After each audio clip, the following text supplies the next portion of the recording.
যশোরে চাষ হচ্ছে মধ্যপ্রাচ্যের উচ্চ ফলনশীল সবজি স্কোয়াশ। কৃষকরা বলছেন শীতকালীন এই সবজি পুষ্টিকর, ফলনও ভালো। বাজারে চাহিদা ও দাম ভালো থাকায় লাভবান হচ্ছেন কৃষক। কৃষি বিভাগ বলছে স্কোয়াশ চাষে বাজারে সবজির সংকট অনেকটাই কমবে। বুলবুল শহীদ খান হিমেলের তথ্য ও চিত্রে ডেস্ক রিপোর্ট। যশোরে কৃষিতে যোগ হয়েছে নতুন সবজি স্কোয়াশ।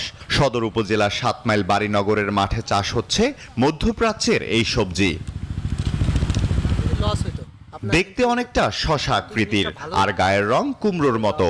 এই সবজি ডায়াবেটিস ও ক্যান্সার প্রতিরোধে বেশ উপকারী। অক্টোবরের মাঝামাঝি থেকে শুরু করে নভেম্বরের প্রথম সপ্তাহে চাষ করতে হয় স্কোয়াশ। এরা যদি 20 টাকা করেও বিক্রি করে, তাহলে একটা গাছ থেকে আমি যদি 100 টাকা করেও ধরি, তাহলেও আপনার প্রায় এখানে 1.5 লাখ টাকা মতো আসবে। তো এটা আসলেই একটা লাভজনক চাষ। স্কোয়াশ সালাদ হিসেবেও ব্যবহার করা যায়, আবার রান্না করলেও ভিন্ন স্বাদ।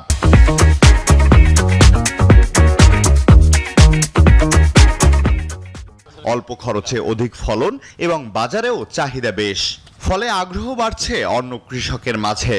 এটা সালাদও খাইতে ভালো, মানে সালাদও খাওয়া যায় এবং রান্না করেও খাওয়া যায়। ভালোই ফলন দেখা যাচ্ছে, একেবারে খুব ফলন হচ্ছে। খাতু ভালো ভালো আর কি, আমি খাইছি সেদিনকে, খুব ভালো লাগছে আর কি। এটা যখন আর একটু গাঢ় কালার হবে, এই সময় যদি এটা উঠানো হয়, তখন এর ওজনটা মনে করেন কেজি, 2.5 কেজি 3 কেজি ওজন হবে।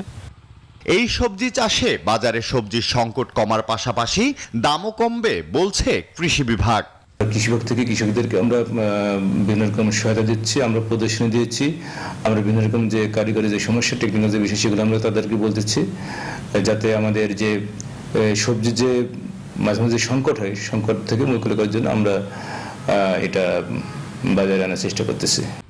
যশোর সদর উপজেলায় এবছর 4000 হেক্টর জমিতে সবজির চাষ হয়েছে। এর মধ্যে স্কোয়াশ চাষ হয়েছে 5 হেক্টর জমিতে। Desk report, news 24।